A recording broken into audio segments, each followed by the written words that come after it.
Hello everyone, so in this short video we'll go over linear regression in Python. So we will cover how to import the necessary libraries, how to prepare the data for modeling, how to fit a linear regression model using scikit-learn, and finally making prediction and evaluating the model's performance. So let's start with the libraries, the necessary libraries we need for linear regression in Python. So we have all the libraries here. Let's explain them one by one. So import pandas as PID. So here PID for pandas. So that's when you will use the pandas. You don't need to write pandas. You just need to write PID. Then pandas is the library that deals with data for cleaning the data, showing the data, and importing data, etc. Then we have import numpy as np. Numpy is for mathematics. We have import matplotlib as plt. This library is for the, so it is for plots actually. Matplotlib is for plots. Then here we have scikit-learn. So scikit-learn is a library and it contains many modules. We first need this module, which is linear models, from where we can get different linear models. So from this module, that is a component of scikit-learn library, we import linear regression. We need linear regression. So how to import it actually? If it is like this, you can write and then click on tab on your keyboard. You will have this, then select linear regression, and you can do this for the other models. Then from another module, which is matrix, scikit-learn matrix, we import all the metrics we saw in the lecture. We need first mean absolute error, mean squared error, mean absolute percent error. We don't need this for this tutorial. Then we have root mean squared error. Same thing as we did here. You can add any measure, any class, like for example mean. Then you click on tab on your keyword. You get all the available classes here. Then you select the one you want, for example percent. Then we have this library cbon as SNS. Cbon is for plots, advanced plots. Finally, from scikit-learn model selection, import train test split. This from this module we can get this class that is that actually helps or allow us to split our data into training and test set. So this is the first step, importing all the necessary libraries and classes we need to use in machine learning. Then the first thing to do in machine learning, we said the first step is the data. So collect data, import data, etc. So here I'm not talking about how we collected the data, but we directly go to importing data to the to Python. So how can we import data? So the first thing, we call this data frame df. Let's call it, you can call it as you want. Df equals, here pd is this one, it is the panda. So pd dot read csv csv. So here actually we can do this, pd dot then r, which means read, then tab, and you get here. If you have an Excel, you can click here. If you have CSV, you click here, CSV.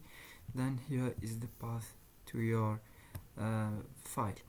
Actually, the file I want to use is here in this folder, and this is the name of the file, and this is the type of this file, which is CSV, not Excel. So the same thing if we have Excel here. Then you have df.head. This shows the first the first observation, the 5 first observation by default. If I write here 10, which means the 10 first observation. If I do this stale, I get the 10 last observation. Okay, so head and 10. So let's click on this. Okay, so this is actually my data. So as you can see in this data set, we have here the star. This is the index, actually the number of observations starting from 0. Here the star, the number of star, because this data actually is a weekly sales of Walmart stores. Okay, we have many stores. So here is the stars, the number of stars. Here is the date. Here the weekly sales, how much the store sold, holiday flag, temperature, fuel price, CPI, which measure the inflation, and finally unemployment. So this is the data we have the in this file. Now, as I said here, 10 means the 10 first observation. If I keep it empty, it means 5 by default. I get this data. Now, if I want only the information or the data for star 1, so I can do this, as you can see here. So this we add this so that when you run the code, it won't be taken into consideration. So just remove it. It becomes df equals df star equals 1, which means here our data frame now contain only the data about the star number 1. So let's control enter. Then this is how you run the code, or you just click here, then you run the code. Now we have only the data of the star number 1. If I do this, I chose the star number 2, I get only data of the second star. So let's do this. Now what can we do? We can, for example, choose some graphics. For example, let's draw the weekly sales TS, or time series chart, which is a line plot. So we're using Seaborn, which is the one we imported here. As I said, Seaborn is for advanced graphs. So SNS.line-plot data. What data do you want? It is df. What is the x-axis? It is the date. And what is the y-axis? It is the weekly sales. Now let's run the code by control enter or clicking here. So we get this plot, how weekly sales change over time in this star number 1. Now we can also draw some other graphics. We will see this in a few minutes. So here, as you can see here, for example, date and star are not features that we want to use in our linear regression. So I just need to drop them from the data frame. So how to do this?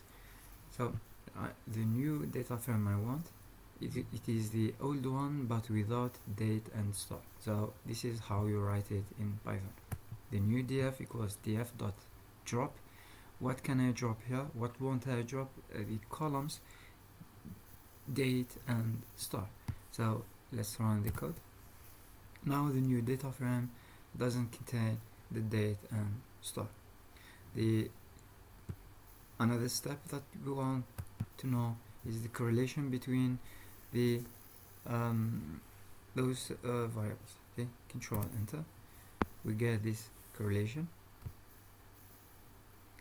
We can read it, we can interpret the result, but this is not the purpose of this video.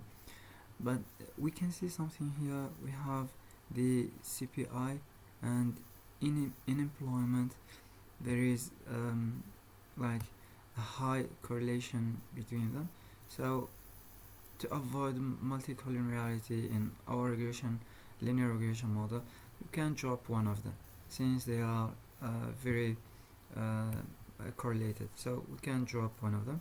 So let's choose the CPI, which is inflation, and drop it from the data. We do the same thing we did here, like we drop date and style. Now we drop CPI. Now let's draw the scatter plot to see the relationship between weekly sales and the fuel prices. So how to do this? SNS. Above we used the line plot, but now we want scatter plot. So SNS.scatter plot. What is the data is DF. What is our X is the weekly sale, or actually we must use like this. This is what we want to predict. So Y is the weekly sales and X is the fuel price. Then enter. We get this. This is the scatter plot that shows the relationships between weekly sales and the fuel price. So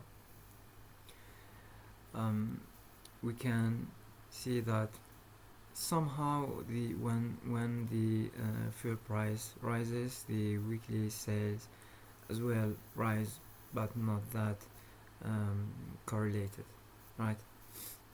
If we measure the correlation coefficient, we'll find it very low, and we can check it here. Weekly sales with the fuel price, here is the coefficient of correlation, which is 0.12, which is quite low. Okay, and now time for the second step in building a machine learning model. The second step we said is first to create our features and our target, then to split our data into a training set and a test set. Here in this video I'm not going to talk about the validation test. Okay, so how to create X. Actually I want all my features, all the variables in this data set to be used as features, all of them except weekly sales, because I need it as target. So X equals df all the variable, just we drop the weekly sales. Then Y equals df weekly sales. This is the target. Now how can I split the data? So here we need to write this. So X train, X test, then Y train and Y test equals, we use this class that we imported here above. Yes, this one, we imported it here, so now we use it here. So this class will help us to split X and Y, and you give it the test size, you tell the model that 0.25 or 25% of data will be used as test, or you can do this 30%. Then random states equal 42. This is actually, you can write any number here instead of 42, that's fine.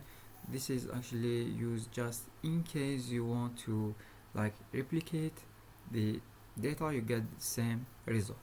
Okay, now the third step, which is the training. This is this third step of machine learning, which is training. So we first create our model. What is the algorithm we will use? We said it is a linear regression. So how to create it? So we create this model equals linear regression between parentheses. Then we fit our model. How to fit it? So model, this one, we fit it by or on the training set. Okay, x train and y train. So control enter. Okay, let's check where is the problem here. Name, okay, because I didn't here I didn't run this code. I will run it now. I run again here.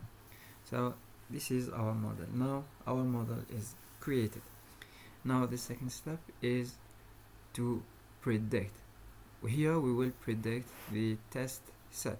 So pred y is our prediction equals the model, using the model, this model, dot predict x test. Here we use x test to find y test.